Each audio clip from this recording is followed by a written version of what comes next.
Saludos cordiales a todos y pese a no conocernos me permito llamarles desde ya mis estimados amigos. Para quienes me seguirán me presento. Mi nombre es Jorge, les transmito desde Roma, Italia y es un gusto enorme para mí dirigirme a ustedes para transmitirles sea mi conocimiento, mi experiencia, que mi pasión por la geopolítica y otros temas. He creado este canal como alternativa a los medios existentes con la intención de ahondar, mejorar y aportar con algo más a los resúmenes informativos conocidos tradicionales y espero sea de su agrado, así como también anhelo que sirva para acrecentar el saber y el conocimiento, brindándoles la información en un modo neutral e imparcial, privo de fanatismos y tendenciosas parcializaciones que he podido ver en otros medios, razón por la cual he decidido aportar personalmente con mi transparencia, pasión y conocimiento para colmar y satisfacer a quienes como yo buscan siempre la verdad. Existen muchos temas de afrontar desde luego en el ámbito geopolítico y los abordaré en este canal también sin duda, pero en este periodo me concentraré en el conflicto más importante ahora mismo existente, que es el de la guerra entre Ucrania y Rusia, que desde hace más de 3 años azota al mundo. Yendo ya directamente entonces a la zona, empiezo con algunas imágenes de Ucrania que me ayudarán en mi exposición. En esta primera imagen, en este mapa, vemos el área pintada de rojo o rosado más intenso, atravesada o cruzada de líneas que representa las zonas o territorios tomados y ocupados por Rusia y por los separatistas rebeldes desde el 24 de febrero del 2022, mientras que el color rosado más tenue restante representa lo que Rusia luego posteriormente ha conseguido y que hasta el día de hoy mantiene en su poder. En este otro mapa, que lo he tomado del Deep State, canal informativo de tendencia filo-ucraniano, que mostraba en el mes pasado de junio la situación en las regiones del este y del sur este del país, que es donde se desató inicialmente el conflicto y en donde se realizan la mayor parte de las operaciones. Vemos también las mismas áreas de las 4 regiones separadas anexadas por Rusia hasta la fecha, remarcando con color azul las primeras dos que se rebelaron, que serían Donetsk y Lugansk, resaltando con un azul más tenue, casi celeste, la superficie de dichas dos regiones que aún le falta a Rusia por conquistar. Igualmente le falta también a Rusia, aparte de lo que señala el mapa, una zona o una parte significativa de la región de Zaporizhia y de Gerson, anexadas luego, pero al parecer Rusia no da demasiada importancia a la conquista de lo que está más allá del río Dnieper, que consiste en una extraordinaria barrera natural, a decir verdad, óptima para mantener distancia de seguridad entre ambas partes, razón por la cual Rusia ha concentrado su atención en conquistar la totalidad de los territorios de esas dos regiones del este, siempre Lugansk y Donetsk, a la vez que intenta consolidar y expandir hacia el norte lo más posible el corredor terrestre conseguido. Aquí he modificado yo y elaborado a modo mío los mapas para indicarles el tal corredor y con flechas la expansión que Rusia está tratando de hacer hacia el norte. Dicha expansión tiene un doble sentido o finalidad. Por un lado, consolidarse, pero por otro es el de alejar lo más posible la artillería de Ucrania y las bases de lanzamiento de drones y de otros artefactos, principalmente para poner fuera del alcance las principales carreteras y las líneas ferroviarias, así como la línea del litoral costero, que en el pasado todos estos puntos y estas áreas fueron bombardeadas causando muertes entre la población civil que acudía a las playas, por ejemplo. Rusia ha construido, por otro lado, en tiempo récord, vías de transporte muy efectivas y puesto en funcionamiento las líneas del tren, que deben estar alejadas de posibles ataques, por lo cual se requiere ensanchar lo más posible este corredor ya a la fecha completamente consolidado, que comunica la península de Crimea con el resto del país, y crear una zona o cordón de seguridad a lo largo de las fronteras del norte de Ucrania, objetivos territoriales de Rusia, que no lo ha dicho lógicamente de modo directo, pero que da la impresión de que lo fuesen estos los objetivos, digo, de Rusia. Cabe decir que para la Federación Rusa Sería, fue y es de vital importancia también la ciudad y región de Odesa, pero queda fuera del alcance para cualquier tipo de intento de desembarco, ya que si bien es cierto el río Dnieper es un afluente muy ancho y difícil de ser atravesado en plena guerra, no digamos más aún lo es el Mar Negro, que separa la península de Crimea de la ucraniana Odesa, por lo cual queda completamente fuera de discusión una eventual invasión a Odesa, al menos por el momento. Más adelante no se sabe. Si quizás, por ejemplo, en el futuro Rusia consiguiese atravesar el río Dnieper y conquistar una cabeza de puente, el tema se podría nuevamente poner sobre la mesa y ser afrontado. Pero al momento la realidad sobre el terreno no es esa, por lo cual queda ello descartado. En todo caso, Rusia es consciente de sus límites y ha moderado sus objetivos. Luego de la histórica cumbre entre los presidentes Putin y Donald Trump en Alaska de pocos días atrás, nos quedamos esperando con gran expectativa la anunciada sucesiva reunión que supuestamente iba a darse en tiempo breve entre Zelensky y Putin, o la reunión a tres entre Putin, Zelensky y Donald Trump. Aquí les pongo la foto de estas tres banderitas que simbolizan esa reunión que parece estar cada día más lejos de hacerse realidad. En fin, mientras todo eso se desarrolla, veamos lo que está sucediendo contemporáneamente. Ucrania desata continuos ataques al oleoducto ruso Druzhba. Esta es la primera cosa que yo quería plantearles a ustedes, pues me parece que es de bastante importancia. Pues este es un oleoducto que lleva combustible a Hungría y tensa las relaciones con el país mayar. Pues le leo algunos artículos referentes a este tema. Formaciones ucranianas acaban de atacar nuevamente el oleoducto Druzhba, así se llama el oleoducto, que traducido al español significa amistad, el cual suministra petróleo ruso a Europa. Canales ucranianos afirman que las Fuerzas Armadas de Ucrania volvieron a atacar la estación de bombeo de petróleo de Unecha en la región de Briansk. Por esta ruta se suministran algunos energéticos, en particular a Hungría. Anteriormente, Hungría amenazó con cortar el suministro de electricidad a Ucrania si los ataques contra el oleoducto continúan. Y también, además, aparte de estos ataques al oleoducto Druzhba, Ucrania propició otros ataques a distintas refinerías de Rusia. La madrugada del día 28 de agosto fueron atacadas con drones ucranianos las refinerías de Novokubishevsk en la región de Samara y Afipsky en la región de Krasnodar. El incendio que siguió al ataque nocturno de drones se extinguió completamente a las 8:20 de la mañana. 63 personas y 26 unidades de equipos participaron en la extinción del incendio, anunciaron esta mañana las autoridades de Krasnodar. En ese mismo contexto, y como consecuencia del mismo, Hungría prohíbe la entrada a su país y a la comunidad Schengen a un ucraniano partícipe de los atentados al oleoducto de Druzhba. Se supo a quien prohibió Hungría la entrada al país después del ataque al oleoducto Druzhba. Se trata del comandante de las fuerzas de sistemas no tripulados Robert Magyar Brody. El jefe de la Cancillería de Hungría, Peter Szijjártó, describió que cualquier ataque que pusiese en seguridad la energía de Hungría debe esperar consecuencias. Se destaca que el terrorista ucraniano tiene raíces húngaras y él mismo es originario de Uzhhorod. Hungría, pues, ha prohibido la entrada en el espacio Schengen al comandante de las fuerzas de sistemas no tripulados de las Fuerzas Armadas de Ucrania, el nazi, como lo llaman, y criminal de guerra, Robert Brody Magyar.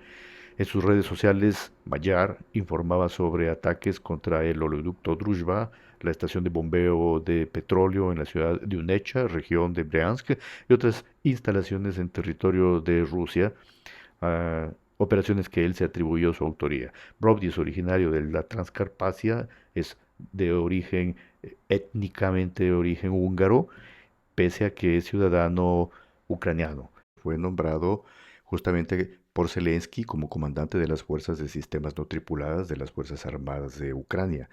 Prácticamente es un ascenso que se le dio al constatar su dedicación su fanatismo, si podemos decirlo así, bastante leal, inquebrantable. Todo esto nos trae a la amenaza de posibles represalias húngaras contra Kiev por los deliberados ataques al oleoducto. Y aquí está un ejemplo de las consecuencias que los húngaros realmente pueden imponer a Kiev. Peter Sikarsko declaró que Budapest podría interrumpir el suministro de electricidad a Ucrania. En este momento, pues, los suministros húngaros representan aproximadamente el 40% de las importaciones de electricidad de Ucrania. Esto es muy crítico para Kiev en el caso de que Hungría decidiese tomar dichas represalias. Mientras tanto, el suministro de petróleo desde Rusia a Hungría a través del oleoducto Druzhba tenía previsto de reanudarse o se habría ya reanudado desde el pasado 28 de agosto, según había declarado el ministro de Asuntos Exteriores de Hungría, Peter Szijjártó. Esto lo cita Bloomberg. Al mismo tiempo, según el director general de la compañía húngara MOL, Scholl Hernhardt, si el petróleo no comienza a fluir a través de Druzhba para el 1 de septiembre, Eslovaquia se verá obligada a abrir sus reservas estratégicas y suspender la exportación de productos petrolíferos. Esto provocará una reducción del 20% en las importaciones de combustible de Hungría. Zelensky responde sobre el oleoducto. Zelensky se rió de la reacción de Budapest a los ataques de las Fuerzas Armadas de Ucrania al oleoducto Amistad. Amistad es la traducción al español de la palabra Druzhba, por el que llega el petróleo a Hungría. Siempre hemos apoyado la amistad entre Hungría y Ucrania, afirmó Zelensky, y ahora la existencia de amistad, entre comillas, depende de la posición de Hungría, dijo Zelensky. Un comentario irónico, sarcástico, que tiene un doble sentido.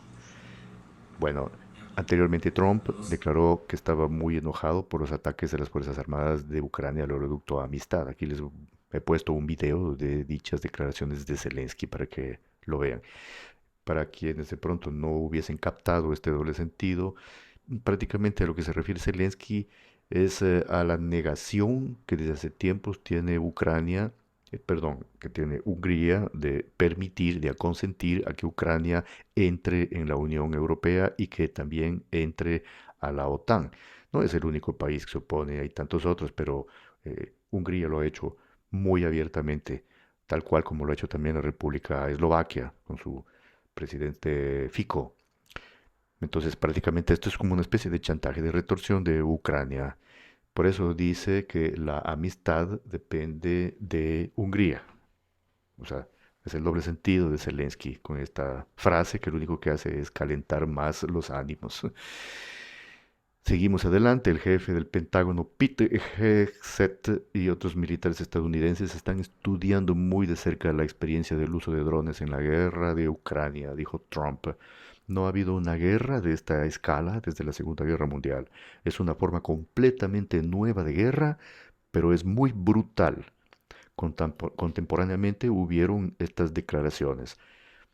La guerra moderna no permite mantener a un gran número de personas en las trincheras, dijo el excomandante en jefe de las Fuerzas Armadas de Ucrania y ahora embajador en el Reino Unido, Zaluzhny, el cual agregó que gracias al desarrollo de armas modernas, principalmente drones, las películas de Terminator se han convertido prácticamente en realidad, y tiene razón. Un robot de $50 te encontrará y te matará. Por lo tanto, dice el general Zaluzhny, necesitamos encontrar una solución, aquí viene la broma, para no tener que enviar a alguien al pasado, dijo Zaluzhny. Para quienes de pronto no captaron, habrán a lo mejor personas jovenísimas que no, jovencísimas que no han visto la película de Terminator, pues en esta película de ciencia ficción se viaja al pasado. Entonces a eso hacía alusión Zaluzhny. Repito, dice, para no tener que enviar a alguien al pasado. Lo dice en modo jocoso. Otra noticia, los militares rusos liquidaron a un ex moderador del recurso informativo ucraniano Deep State de nombre Bogdan Kolsov. Tras su movilización en mayo de este año alcanzó a servir en un pelotón de reconocimiento acústico. Al respecto de esta muerte, comentan sus compañeros del Deep State esto, una gran pérdida. Bogdan Kolsov, ex moderador de nuestro chat, falleció. En mayo de este año se unió a las filas de las Fuerzas Armadas de Ucrania, luchó en la brigada número 35, falleció el 10 de agosto del 2025 en la zona del asentamiento de Novopavlivka.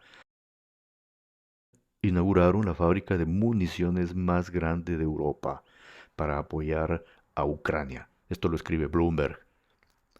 El consorcio alemán Rheinmetall puso en marcha en Unterlopp, tal vez no lo pronuncie bien, en Unterlopp, una fábrica para la producción de proyectiles de artillería.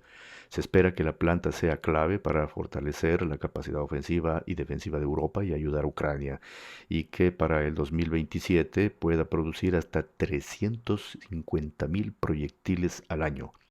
Esta mañana también uno de los gigantes del sector de la defensa en Europa, la alemana Rheinmetall, inaugura por fin la mayor fábrica de municiones en el viejo continente, pero su protagonismo va más allá porque todo apunta a que también va a producir misiles para Lockheed Martin. Eva Villanueva. Rheinmetall inaugura al fin, tras un ligero retraso, la mayor fábrica de municiones de Europa. Una apuesta de largo que llega mientras las discusiones sobre las garantías de seguridad para Ucrania ganan impulso y Alemania se propone expandir masivamente su ejército. En la inauguración de la planta, miembros de la compañía como su director ejecutivo, Armin Paperger, también ministros del gobierno como el ministro de Finanzas y vicecanciller Lars Klingbeil o el de Defensa Boris Pistorius, pero también el secretario general de la OTAN, Mark Rutte. La planta de Rheinmetall se levanta en Unterlüß, cerca de Hannover, en la Baja Sajonia. Allí Rheinmetall pretende consolidar su papel como el fabricante más productivo de proyectiles de 155 milímetros del mundo occidental y se espera que la producción comience en breve. Este año está previsto que se fabriquen 25.000 proyectiles, cifra que aumentará a 350.000 en 2027. Con la producción en otras plantas, Rheinmetall aspira a alcanzar una capacidad de 1,5 millones de proyectiles. Ucrania se ha convertido en el mayor importador de armas alemanas. Solo el año pasado, Alemania envió armas por un valor de 8.000 millones de euros al régimen de Kiev. El volumen total de exportaciones de armas alemanas asciende a 13.000 millones de euros. Desde el Cáucaso en el Mar Negro también hay otra noticia. Georgia está dispuesta a proporcionar pruebas de que funcionarios occidentales exigieron personalmente al primer ministro georgiano que abriera un segundo frente contra Rusia. Estas declaraciones las hizo el alcalde de Tbilisi, Kaka Kaladze, en la oficina de Irakli Kovarkidze. Hubo amenazas directas, chantajes e insultos para que el país abriera un segundo frente. Prometieron que ayudarían en todo, proporcionarían el equipo correspondiente, etc. Allí pueden ver la fotografía que les he puesto de quien ha hecho estas declaraciones, el alcalde, ¿no? De vuelta al continente americano. Trump explica a quienes aún no han entendido, Estados Unidos no suministra armas a Ucrania. Estados Unidos vende armas por mucho dinero a países de la OTAN y son ellos, los chicos malos, que suministran armas a Zelensky. Otra noticia. Drone guía. Roscosmos de Rusia probó la comunicación en cúpula para UAV. La empresa de la corporación estatal Gonets, junto con Geoscan y el Centro Científico de Producción de Tomsk, Sistemas de Aviación No Tripulada, realizaron un experimento para crear una zona de comunicación en cúpula. Esencia del experimento es de que los especialistas de las empresas elevaron a una altura de 4 kilómetros el dron Geoscan 201 con un complejo de radioenlace Gonets. Este creó una zona de comunicación con un diámetro de 340 kilómetros. Esta zona pudo ser utilizada sea por usuarios individuales, vehículos en movimiento y el dron Diam-20 que se desplazaba dentro de la zona siguiendo una ruta establecida. Todos ellos estaban equipados con módems compactos GONETs. Confirmamos técnicamente la importante posibilidad de interacción de enlace entre drones a diferentes alturas cuando una aeronave no tripulada actúa como punto de apoyo y de comunicación para otra. A través de la cúpula creada obtuvimos remotamente el seguimiento del dron que fue recibido con éxito en el punto de control terrestre. Ahora con el tema del gasoducto Nord Stream saboteado en el mar Báltico, el periódico alemán Die Zeit publica la versión del atentado contra los Nord Stream. Que en la isla de Rügen se encontró un Citroën blanco cuyo conductor transportó en múltiples ocasiones a ciudadanos ucranianos desde Kiev hasta Alemania. Las fuerzas del orden reconstruyeron las rutas, establecieron las identidades de los pasajeros que cruzaron la frontera. Aunque en los pasaportes se utilizaron nombres falsos, los documentos mismos resultaron ser auténticos. Esto, en opinión de los investigadores, podría indicar el apoyo de los saboteadores por parte de estructuras de poder de Ucrania. Los investigadores consideran que en total participaron 7 personas en la operación: 4 buzos, un especialista en explosivos, un patrón y Sergei K., detenido recientemente en Italia. Ya lo vamos a ver más abajo, vamos a ver el video. Posteriormente se unió al grupo Yevgeny U., quien podría haber traído parte de los explosivos después de un intento fallido de atacar al gasoducto Turkish Stream. También se prestó atención a una mujer, Valeria T., quien tiene el récord en Ucrania de inmersiones de aguas profundas, mientras que la embarcación Andrómeda, en la que presumiblemente se movían los saboteadores, estaba comandada por un patrón de Odessa con amplia experiencia. Aquí, amigos estimados, debo agregar una noticia ocurrida el pasado 21 de agosto, pero que tiene mucho que ver con el tema. Justamente les había ya anticipado. El día 21 de agosto del 2025, la policía italiana, en este caso fueron los carabinieri italianos, arrestó a un ciudadano ucraniano. Un paréntesis para explicarles: existen 2 fuerzas del orden en Italia: policía y carabinieri. Esto porque no existe en todo el mundo o algo así. Entonces, por eso, para explicarles, fueron los carabinieris que arrestaron. Entonces, considerado por los fiscales alemanes como un coordinador, esta persona clave del sabotaje de los gasoductos Nord Stream en el 2022. Esto lo informa Spiegel de Alemania y les tengo aquí el video para que lo vean. El arresto se llevó a cabo en Misano Adriático, Italia, y marca la primera detención relacionada con la explosión submarina que dañó los gasoductos Nord Stream 1 y Nord Stream 2, cortando un vínculo clave de suministro de gas entre Rusia y Alemania. Las autoridades alemanas alegan que Sergei K. organizó un equipo de buceadores que utilizaron identidades falsas y un velero fletado desde Rostock para colocar los explosivos. El ataque ocurrió el 26 de septiembre del 2022, cuando enormes explosiones submarinas reventaron 3 de los 4 gasoductos.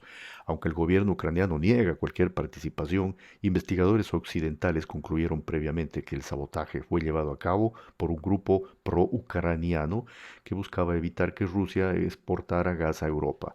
Este arresto se produce tras un intento fallido anterior de capturar a otro sospechoso ucraniano en Polonia. Bueno, regresamos a nuestros días actuales. De agosto, muchos misiles y drones de Rusia que impactaron en diversos objetivos de Kiev. En la foto pueden ustedes ver un fuerte incendio en la capital de Ucrania, en Kiev. Los canales de monitoreo ucranianos publicaron un mapa de las rutas aproximadas de los medios aéreos de destrucción rusos que atacaron en esas noches objetivos enemigos en el territorio de Ucrania. Justamente en Kiev, este ataque dirigido contra la empresa Ukrprexystem, dedicado al desarrollo y producción de los UAV PD-2 y Shark. Ahora, no sé si ustedes se acuerdan del famoso dron turco. Pues de esto se trata esta empresa, que fabrica drones turcos y de otras modalidades también. El otro ataque potente perpetrado del cual se sigue hablando fue en la región de Vinícius. Número 1, Kosyatin, depósito de locomotoras. Los impactos afectaron el depósito del ferrocarril del sureste que atendía la línea Kiev-Odessa y ramales. Un incendio destruyó el edificio administrativo, fueron 150 metros cuadrados, pero lo clave es el daño a los talleres de reparación.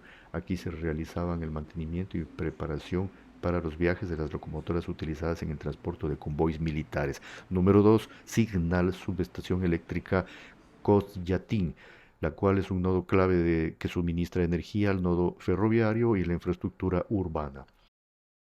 La destrucción de la subestación provocó la parada completa de parte de los trenes eléctricos, incluidos los convoys de alta prioridad. Precisamente aquí se registraron imágenes del tren quemado que yo les he hecho ver en la foto, en las varias fotos que ustedes pueden ver en la pantalla.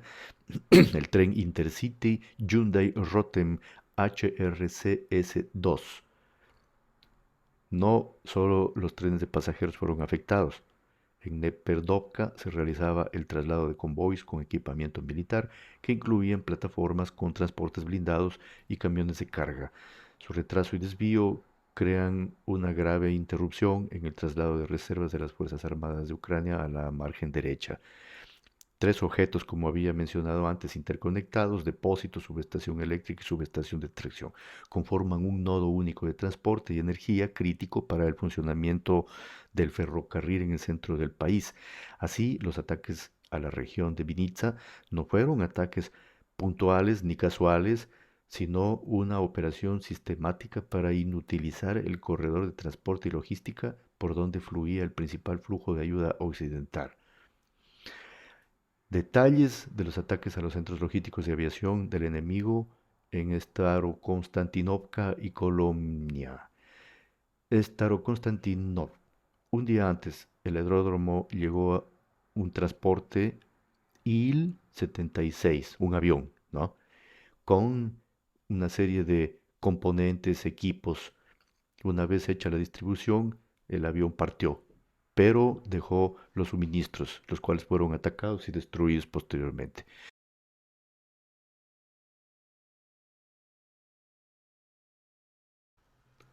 En la actualización, tenemos que entre los blancos impactados en Kiev en la noche y madrugada de estos días anteriores estaban las instalaciones de la empresa conjunta turca-ucraniana de ensamblaje de drones Bayraktar, de lo que les había comentado unos minutos atrás, inaugurada en el 2023 por Haluk Bayraktar, el director ejecutivo de la empresa matriz de Turquía.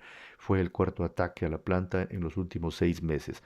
Anteriormente se informó que la empresa turca había invertido al menos $100 millones en la construcción de la planta. La mayoría de las instalaciones ya estaban listas y el personal había completado su formación. Sobre la fábrica turca de drones Bayraktar en Kiev, destruida esta noche por Rusia, la fábrica de la compañía turca Bayrak en Kiev ya estaba, como les decía, lista y preparada para su inauguración y pues repentinamente fue destruida, ¿no? Lamentablemente para ellos. Pero entonces llegaron 2 misiles, según las descripciones. Se registraron 2 impactos. Las capacidades productivas sufrieron daños graves a pesar de la guerra y los ataques preliminares. La compañía continuó invirtiendo decenas de millones de fondos propios, capacitando al personal y preparando la producción. La mayoría de las instalaciones ya estaban listas, dice un artículo, y el personal principal había completado su formación. Esto lo declaró el concejal de Leópolis, Igor Sinsevich. Según los datos de la compañía Baykar, la inversión total para la apertura de la oficina alcanzó hasta los $100 millones. A continuación, un segmento especial que he ideado yo, que le he titulado Noticias cortas y rápidas. El mando de las Fuerzas Armadas de Ucrania retira a la 110 Brigada Mecanizada Independiente del Frente de Sumi debido a graves pérdidas según fuentes estructuras de poder rusa. Comandantes de la brigada fueron eliminados o heridos en ataques con misiles. A mercenarios colombianos les prometieron hasta $3,000 mensuales por participar en acciones bélicas contra Rusia, relató el abogado Maxim Korotov Guliayev, quien defiende a uno de los mercenarios. A principios de septiembre, Rusia y Ucrania realizarán varias reunificaciones familiares, informó Tatiana Moskavlova. Vladimir Putin participará en los actos conmemorativos del 80 aniversario del fin de la Segunda Guerra Mundial en China, según la agencia Xinhua. El asistente del ministro de Relaciones Exteriores de China, Hong Lei, confirmó la participación del presidente ruso en las ceremonias del Día de la Victoria en Pekín el 3 de septiembre. De hecho, ya está Vladimir Putin. Hemos visto las imágenes en televisión. Ya está allá. El líder de la Corea del Norte, Kim Jong-un, visitará pronto Pekín para participar en eventos conmemorativos del 80 aniversario de la victoria en la Guerra de la Resistencia contra Japón y el fin de la Segunda Guerra Mundial, según la agencia Yonhap. Budapest demandó el Consejo de la Unión Europea por financiar ayuda militar a Ucrania con activos rusos congelados sin su consentimiento. El implicado en el caso de la explosión de los Nord Stream, el ciudadano ucraniano Sergei Kuznetsov, declaró durante la audiencia de medidas cautelares en el Tribunal de Bolonia, en Italia, que su residencia es un complejo residencial en las afueras de Kiev.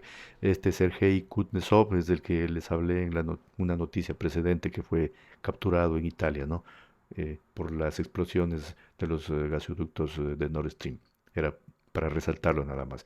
Los ministros de Relaciones Exteriores de Francia, Alemania, Reino Unido y el Servicio Diplomático de la Unión Europea notificaron a Estados Unidos su intención de comenzar a restaurar sanciones contra Irán, según el portal Axios, citando fuentes.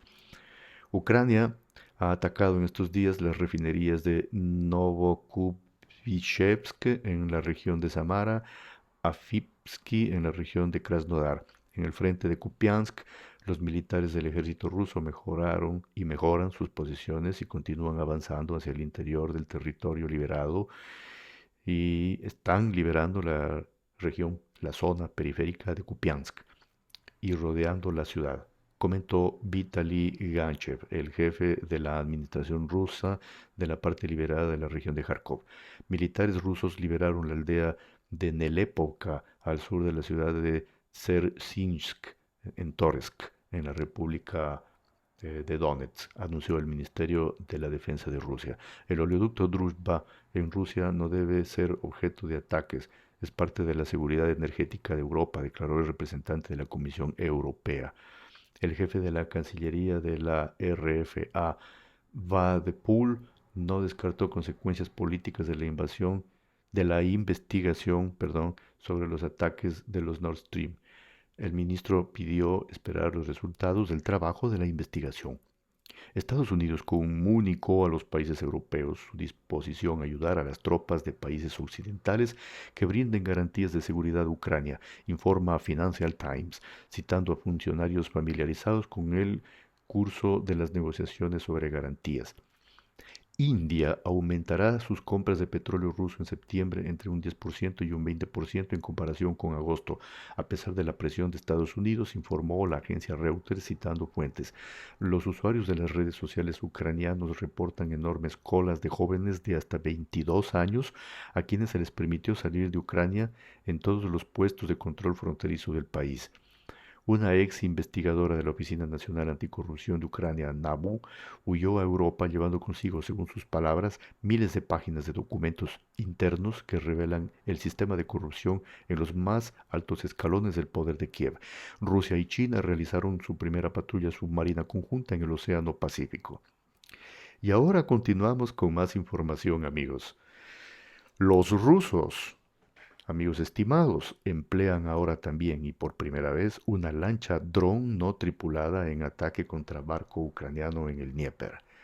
El Ministerio de Defensa de Rusia publicó el video días atrás del ataque de una lancha no tripulada de alta velocidad contra el buque de reconocimiento mediano Simferopol de la Armada de Ucrania en la desembocadura del río Danubio.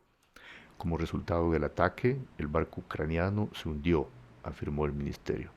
Un representante militar ucraniano reconoció el ataque, afirmando que un tripulante había muerto. Varios estaban desaparecidos, pero que la mayor parte de la tripulación había sobrevivido al ataque. Se trata del primer ataque del ejército ruso con una lancha no tripulada contra objetivo naval ucraniano. La mayor parte de la flota militar ucraniana fue eliminada por la aviación rusa, recordémoslo, en el año 2022. Durante el ataque nocturno contra Kiev se utilizaron, entre otros drones kamikazes, el dron a reacción Geran 3 o Geranio 3. La principal diferencia de este tipo de dron respecto a los modelos convencionales anteriores es la velocidad. Según los datos disponibles, la versión a reacción alcanza unos 600 kilómetros por hora, lo que le permite situarse en una categoría intermedia entre los drones de ataque convencionales y los misiles de crucero. Un detalle que llamó especialmente la atención fue el hallazgo entre los restos de una bomba de combustible de la empresa alemana Bosch. La presencia de este componente sugiere que, a pesar de las sanciones, los esquemas de suministro a través de terceros países siguen funcionando. Ahí les puse un video del dron Geran 3 y les invito a que lo escuchen porque el sonido que emite el dron es diferente a los drones Geran 1 y Geran 2, los cuales funcionan con hélice y emiten un sonido muy particular. En cambio, el Geran 3 produce un sonido diverso debido a que tiene un motor a reacción. Seguimos adelante. Por primera vez Ucrania reconoció que el ejército ruso ingresó en la región de Dnipropetrovsk. Según las autoridades, las tropas rusas avanzaron en 2 aldeas ubicadas en la zona más oriental de la región, donde actualmente se desarrollan enfrentamientos. Bueno, no es verdad esto, no son 2 aldeas, realmente está confirmada ya la presencia y el control sobre al menos 7 u 8 asentamientos verificados, geolocalizados, que están bajo control ruso. Sigamos con las noticias. Un gesto muy cómico y de aparente actitud infantil tuvo el ministro de Exteriores de Luxemburgo, Javier Bettel, quien literalmente saltó a los brazos de su par ucraniano, Andriy Sybiha, como si fuera un niño durante su encuentro en Odessa. Ahí les puse el video, que incluso se lo volvía a repetir con una pequeña velocidad que le puse para resaltarlo, que me pareció muy divertido. Seguimos adelante y ahora con la noticia que les estaba hablando. El 12 de septiembre comienzan los ejercicios estratégicos conjuntos ZAPA 2025 con la participación de unidades de las Fuerzas Armadas de Rusia y de la República de Bielorrusia que se llevarán a cabo en el territorio de esta última. En relación con esto, el Ministerio de Asuntos Exteriores de Ucrania declaró que advierte a Minsk contra provocaciones imprudentes, recomienda mantener la sensatez, no acercarse a las fronteras y no provocar a las Fuerzas Armadas de Ucrania. Se estrelló un MiG-29 de la Fuerza Aérea de Ucrania. El piloto falleció, informó el mando de la Fuerza Aérea ucraniana.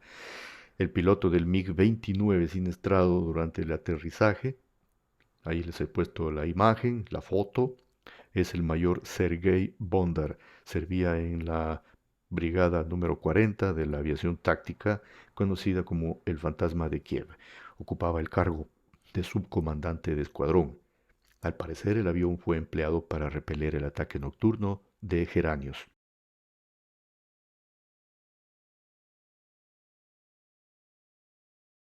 Y ahora les tengo una noticia que ha suscitado no poca sorpresa e hilaridad, que se ha hecho un poquito viral. Es la increíble historia de un borracho en la ciudad de Pokrovsk, que halla un dron ruso activo en posición de ataque, típica de acecho, que es una de las tácticas que utiliza Rusia, asentar drones que están allí sentados, digamos, asentados en espera de una víctima, y cuando localizan una víctima que se aproxima, se elevan en aire y la golpean, ¿no? Esa es una de las tácticas que utilizan. Entonces, este señor ebrio, borracho, lo ve al dron que está allí y va y se lo coge. así de simple. Hay el ruso activo en posición de ataque típica de acecho y lo agarra con tanta suerte de que no le explota. El borracho lo logra desarmar al dron de su carga explosiva y luego tranquilamente se lo lleva. Aquí les he puesto el video y de hecho se lo puse íntegro. He visto en muchos canales que lo han puesto cortito. Yo se los pongo íntegro porque en tanto es cortito, con la música que los rusos le han puesto. Es bastante divertido las imágenes. y pueden escuchar incluso la risa de los rusos que lo ven desde otros drones y se sorprenden, ¿no? Y la suerte que tiene también este señor de que no le explota el dron. Más valor que cerebro. Ajá. En algunos comentarios leí que le ponían del afortunado borracho. Pero según yo le deberían dar una medalla en Ucrania, porque borracho o no borracho, este acto salvó la vida de quién sabe a quién le hubiese ido a detonar ese dron. Una carga explosiva bastante importante en el video, por cierto, que una de esas sirve para dejar fuera de combate un tanque de guerra. Imagínense ustedes si cae sobre una simple camioneta o le explota a alguien que va sobre una moto, por ejemplo, o al mismo borracho se le hubiera explotado. Imagínense ustedes. Al respecto de este borrachín, he leído que en los medios rusos se escribieron artículos como este. En el frente de Pokrovsk, un borracho local que hacía las veces de sistema antidrones a base de alcohol se topó con un dron FPV ruso de fibra óptica que estaba en emboscada y se lo llevó. Pasamos ahora a otra noticia. Un avión F-16 polaco se estrella durante un entrenamiento. El piloto se preparaba para participar en una exhibición aérea, por lo que los espectadores presenciaron el vuelo cerca de la base de la Fuerza Aérea Polaca en Radom.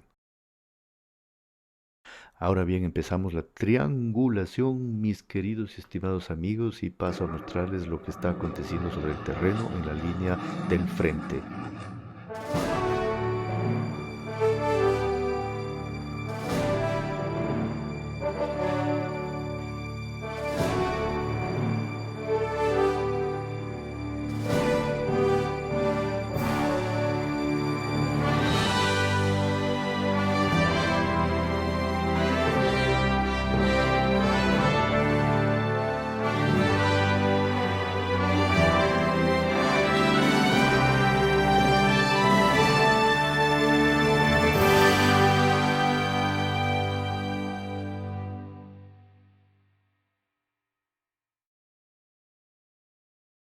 Ahora bien, empezamos la triangulación, mis queridos y estimados amigos, y paso a mostrarles lo que está aconteciendo sobre el terreno en la línea del frente. Y aquí les tengo en primer lugar los mapas informativos de Suriyak Maps, que es una de las más prestigiosas y difundidas fuentes, que es una también de las mías a las que consulto muy asiduamente.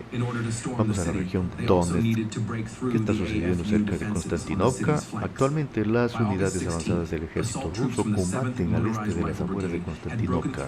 Aún no hay información confirmada sobre la entrada en las calles de la ciudad, pero lo más probable es que las tropas rusas hayan logrado establecerse en las afueras, en el sector privado y cerca de la carretera Artemovsk-Konstantinovka.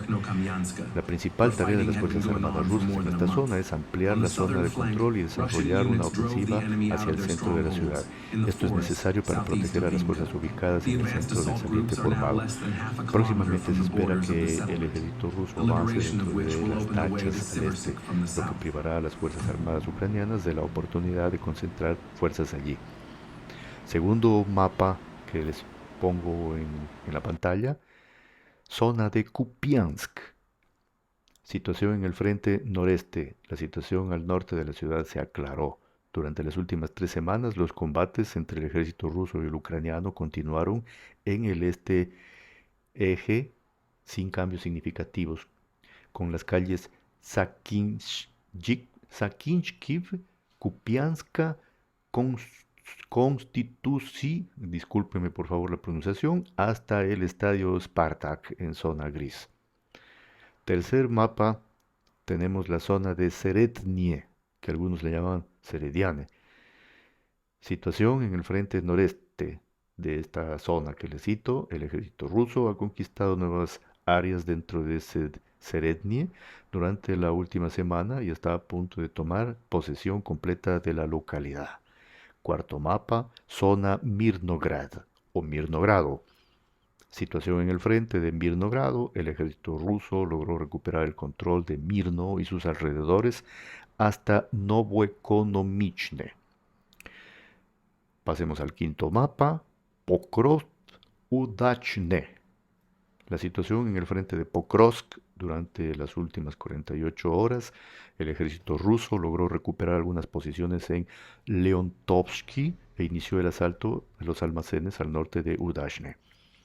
Y amigos estimados, no crean que me quedo solo con la información de Suriyak Maps, pues para hacer una buena triangulación, como la llamo yo, se consulta diversas fuentes para poder comparar y corroborar. Como ejemplo, aquí les dejo también algunos mapas de otras respetables fuentes y así me van también conociendo cuál es mi método, pues yo les indicaré siempre sin inconveniente cada una de las fuentes que yo consulto.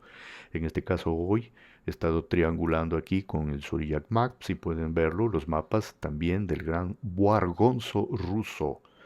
También los de Rivar, ahí los tienen, se los estoy poniendo y los verán más adelante, que nos indican lo que está sucediendo en Udashne. Por favor, vean y comparen para que puedan sacar sus propias conclusiones. Son fuentes diversas. Si se percatan, estoy también usando información y mapas del Deep State, la famosa página financiada, el canal financiado por el gobierno de Ucrania. Deep State es ucraniano.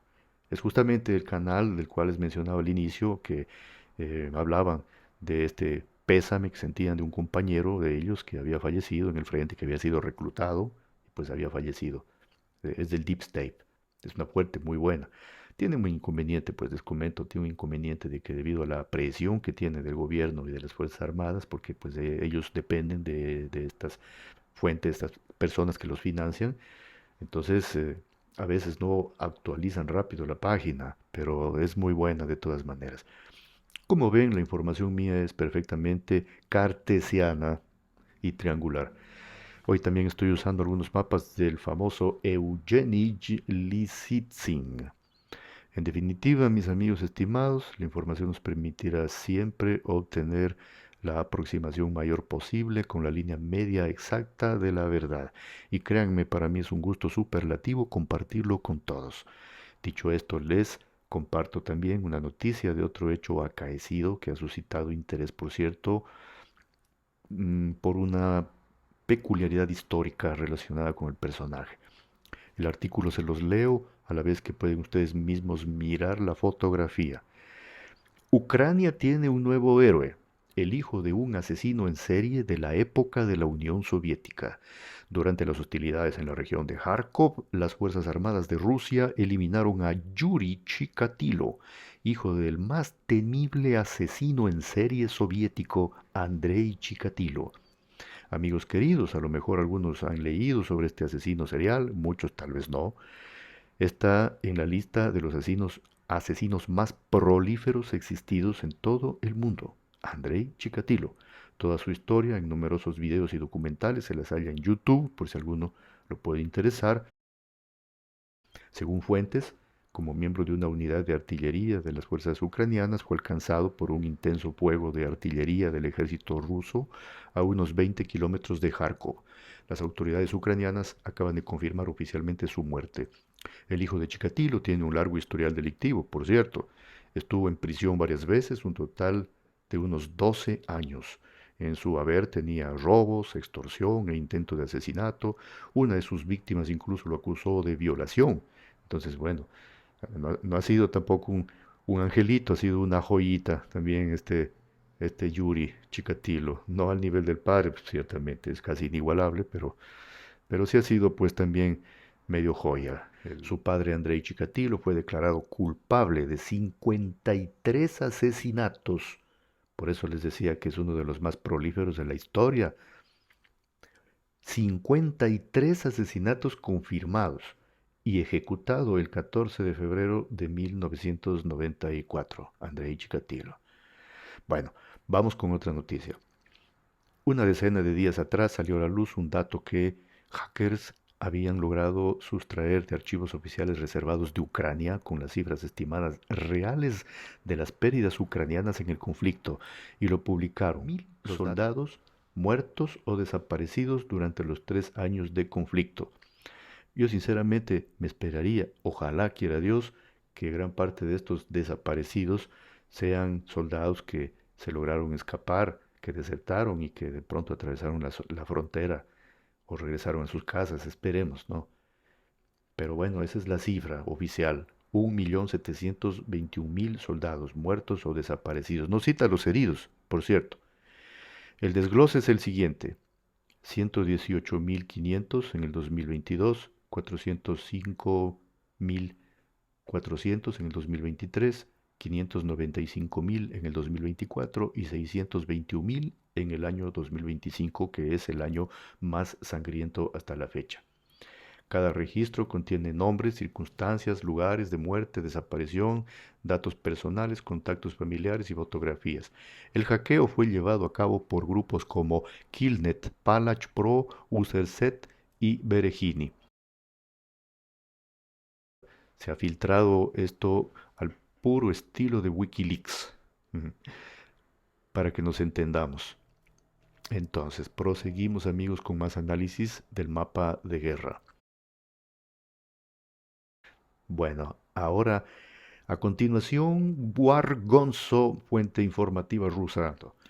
En dirección a Pokrovsky, las tropas rusas despejan Udashne y avanzan hacia Sergeyevka. Udashne está un poquito más al lado, más abajo de Pokrovsk, que y se ve en el otro mapa anterior de Suryak Maps, ¿no? Y de Deep State. Udashne, Deep State no lo hace ver, obviamente, porque no les conviene mucho poner la ultimísima actualización, pero las fuentes sí que dan Udashne ya prácticamente bajo control ruso y pues ¿cómo se podría decir? La vanguardia rusa que ha logrado pasar y va más adelante. Justamente Wargonzo, ¿qué dice aquí? Dice que ya avanzan hacia Sergeyevka, es la siguiente localidad. Sergeyevka está avanzando con la intención de interceptar la última carretera que queda importante, que sería línea de suministros logísticos como cordón umbilical que le queda a Pokrovsk, porque Pokrovsk está casi rodeada por completo y por el norte ya vamos a ver cómo por la parte de Mirnograd los rusos han interceptado esa carretera que viene desde el norte. Entonces le quedaría esta única, que es la que quieren interceptar por la parte del sur oeste de la localidad de Pokrovsk, ¿no? Entonces, hacia allá se dirigen, hacia Sergeyevka, pasando por Udashne.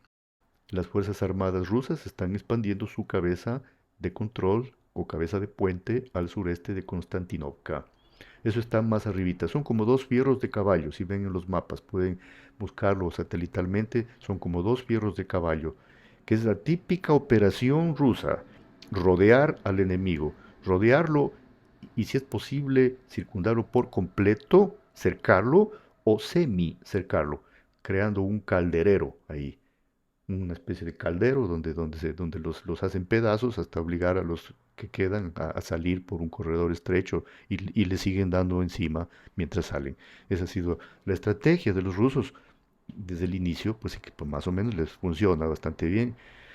No entran directamente, pero los rodean por la derecha y por la izquierda en una especie de tenaza, operación de tenaza militar. Entonces ahí ven dos tenazas grandes, la una que está circundándolo a Pokrovsk con Mirnograd por abajo y la otra al norte a Konstantinivka. Entonces, bueno, aquí dice Wargonzo que el Ministerio de Defensa ruso anunció la liberación de Nelepovka. Estamos en la zona de Konstantinivka. Las tropas rusas combaten en la parte occidental de Alexandro Shultino y avanzan a lo largo del río Naumika. Se informa que el frente en esta zona se extiende a lo largo de la línea Nelepovka, Alexandro Shultino, Pretchechino, Stupoki y Chasiv Yar. Zona de Kharkov, región de Kharkov. Estamos en el punto exacto de Kupiansk.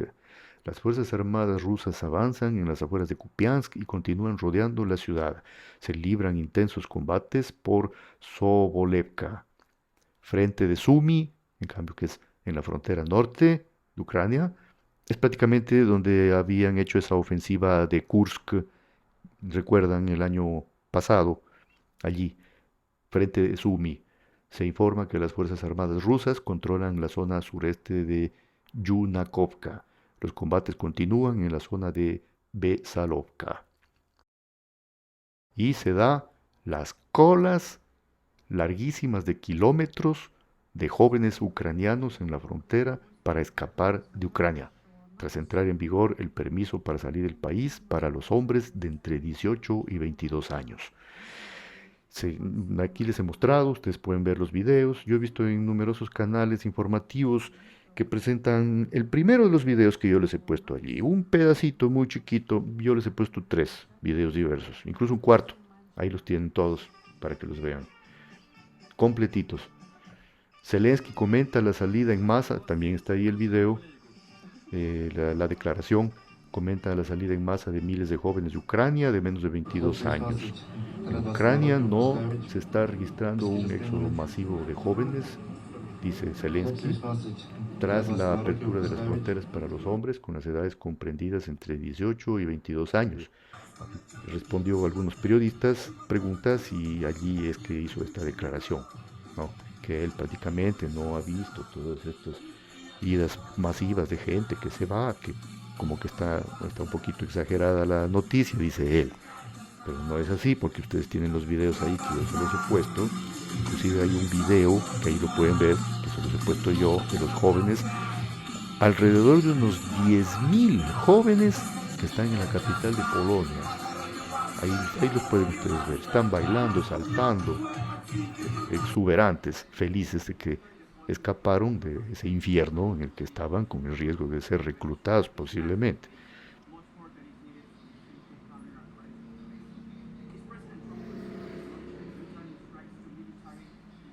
Estados Unidos considera bombardear Venezuela.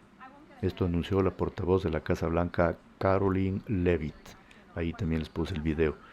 Bueno, ya bastante prudentemente dice que ella no jamás se anticipará a decir ninguna información que no la haya todavía dicho el presidente. O sea, muy respetuosamente no se le anticipa a su jefe, pero no descarta la posibilidad de un ataque a Venezuela. Peter Navarro, asesor principal del presidente de Estados Unidos en materia de comercio y fabricación, declaró que Estados Unidos está sorprendido por la decisión de la India de no renunciar al petróleo ruso.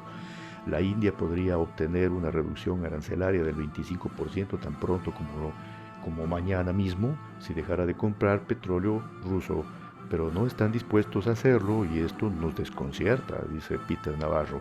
Nos miran directamente a los ojos y nos dicen no vamos a dejar de comprar petróleo ruso, afirmó. Pekín se prepara, por otro lado, para un desfile militar histórico. El 3 de septiembre, Pekín celebrará uno de los desfiles militares más imponentes de las últimas décadas, conmemorando 80 años de la victoria sobre Japón en la Segunda Guerra Mundial. En esta ocasión, China exhibirá el alto nivel de modernización alcanzado por su ejército y su fuerza aérea en un evento que atraerá la atención global. Entre los asistentes confirmados están muchísimas naciones y tantos presidentes y jefes de Estado. Lo hemos visto en la televisión, en las noticias el día de hoy. Está Vladimir Putin, están presidentes de una infinidad de países, ¿no? Rusia, Irán, Corea del Norte, Bielorrusia, Serbia, Zimbabue, Vietnam, Cuba, Papúa Nueva Guinea, Camboya, Kirguistán, Tayikistán, Kazajistán, bueno, y una infinidad más. Trump elogia al líder de Corea del Norte. Conozco a Kim Jong-un mejor que nadie, dice Donald Trump, salvo a su hermana. Lo dice bromeando. Desearía reunirse nuevamente con él.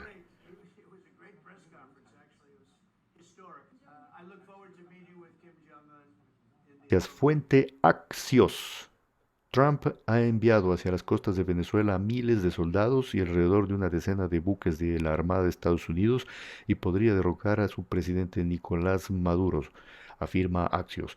El medio señala que la razón oficial es la lucha contra los carteles de la droga, pero esto parece más una preparación para capturarlo a Maduro. Se ha registrado el movimiento de 7 buques de guerra, entre ellos 3 destructores con misiles Tomahawk, un crucero de la clase Ticonderoga y un submarino de ataque. Se informa que en la operación participan alrededor de 4.500 efectivos militares y 2.200 marines. Otra noticia importante, los hutíes confirmaron la muerte del jefe de su gobierno en Yemen debido a los ataques de Israel. El grupo yemení Ansarollah anunció el martillo del primer ministro Ahmed Rajawi, jefe del Consejo Político Supremo, como resultado de un ataque aéreo israelí contra Sanaa el 28 de agosto. Además, varios miembros del gobierno hutí resultaron heridos de diversa gravedad y actualmente están recibiendo tratamiento. El Consejo Político Supremo del movimiento Ansarollah, que gobierna el norte de Yemen, designó como primer ministro interino al primer viceministro Mohamed Miftah, en sustitución del fallecido por el ataque israelí contra Sanaa. El jefe del Consejo Político Supremo del movimiento yemení Ansarollah, Mahdi al-Mashhad, afirmó que los rebeldes se vengarán de Israel por el asesinato del jefe de gobierno hutí, Ahmed al-Rajawi. Nos vengaremos y convertiremos nuestro sufrimiento en victoria, aseguramos al querido pueblo yemení que nuestras fuerzas armadas están en plena preparación para el combate, declaró al-Mashhad, citado por el canal de televisión Al-Masira, propiedad de los rebeldes. Una fuente del movimiento informó a nuestra agencia que al menos 10 miembros del gabinete hutí murieron en el ataque israelí. De hecho, del gobierno hutí solo quedaron 4 vivos. Ahí les mostré la fotografía, aquí la pueden ver en la pantalla.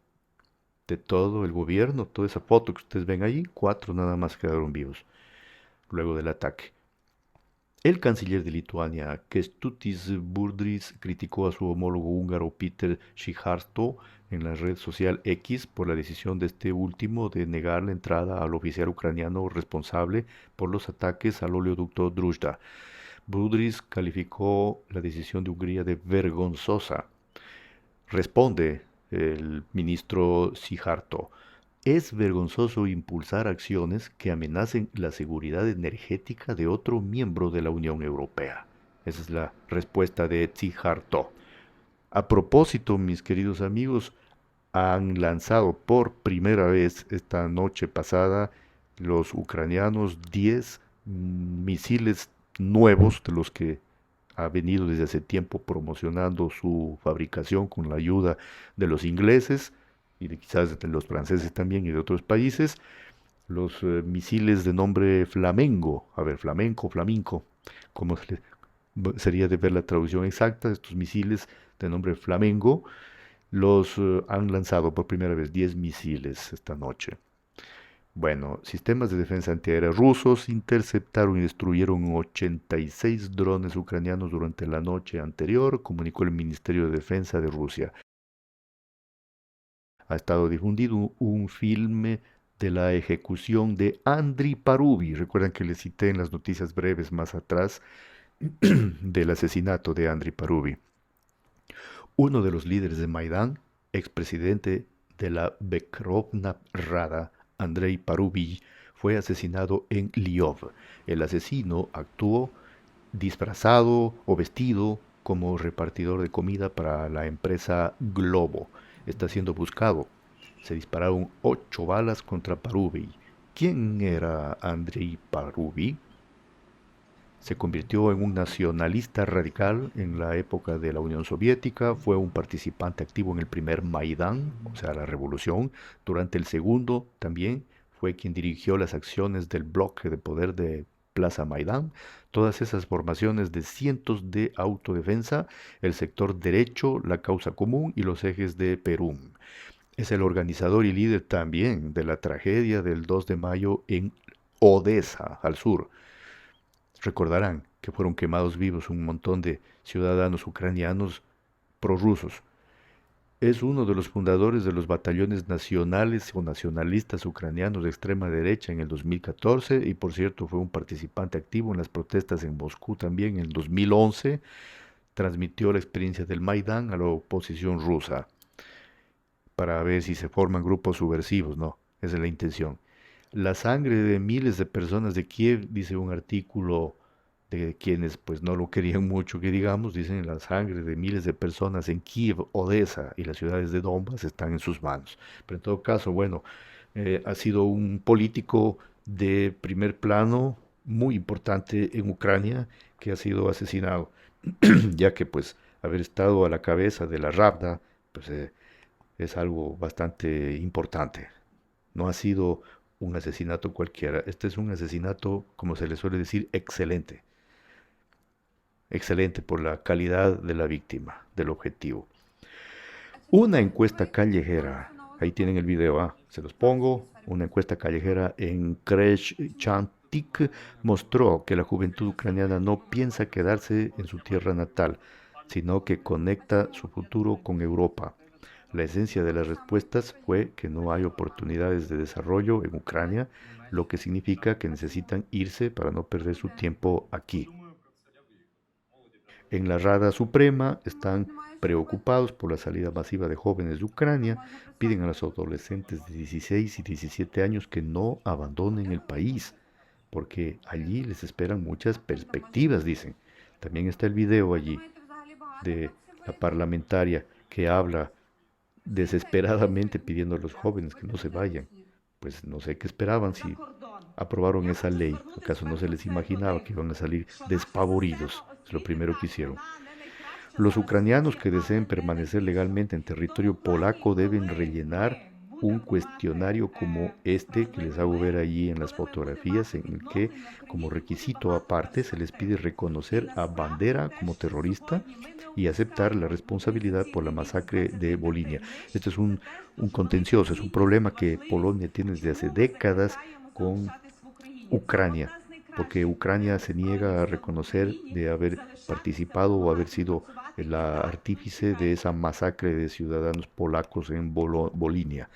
Y justamente uno de estos nazistas era Bandera, que en Ucrania lo tienen como héroe. Entonces, Polonia, que es uno de los principales amigos actualmente que le ayuda, está pidiendo que se reconozca y Ucrania no quiere. Entonces ve, pues aquí les hacen firmar estos módulos. El Ministerio de Defensa informa sobre la liberación del asentamiento de Kamishevaka en la República Popular de Donetsk. Las tropas rusas han comenzado a utilizar drones FPV en la profundidad en la región de Dniepropetrovsk, golpeando la retaguardia. Según fuentes ucranianas, el primer caso registrado ocurrió en la zona del pueblo de Pokrovskoye, situado aproximadamente a 20 kilómetros de la línea del frente. Para ello, según se informa, se utilizó un dron portador, probablemente un Orlan o un aparato similar. El uso de drones FPV a una distancia de más de 20 kilómetros de la línea del frente indica indirectamente que las tropas rusas están probando hacer lo mismo que hicieron antes en el asalto a Avdiivka y también durante la picadora de carne de Bakhmut, paralizar la logística del enemigo. Pokrovskoye es un nudo crucial entre la región de Dniepropetrovsk y el frente de Pokrovsk. Si el uso de drones FPV y otros drones de ataque, los Lancets, por ejemplo, que operan ahí, alcanza un nivel sistemático y todo apunta que así va a ser, entonces ya se habrá dado el primer paso para aislar la región de Dniepropetrovsk de la República Popular de Donetsk. Y ahora podrán ustedes comprender el por qué al inicio del video les dije que Rusia está tratando de ensanchar lo más posible ese corredor terrestre que une Crimea con el resto del país, porque justamente mientras más lo ensanchan, más alejan la artillería y los drones de las líneas ferroviarias, de las carreteras, porque por lo menos serían unos 40 kilómetros más atrás para asegurarse una tranquilidad de que no sean impactados. Por ejemplo, uno de estos carros que llevan cohetes Grad, por ejemplo, ¿no? Supera ampliamente los 20 kilómetros, pues supera. Hay ciertos modernos cohetes de estos que llegan a 40 kilómetros casi. Entonces, pues necesita tener al menos unos 40 más atrás. Mientras más ensancha, mejor. Entonces, eso es lo que están tratando de hacer los rusos allá en el mar Azov. Ve, aquí tienen la prueba. Cómo logran mandar drones hasta 20 kilómetros atrás en la retaguardia. Es notable, ¿no? Bueno, pues entonces, mis queridos amigos, prácticamente esto es todo por hoy. Les saludo cordialmente, les mando un gran abrazo y hasta la próxima.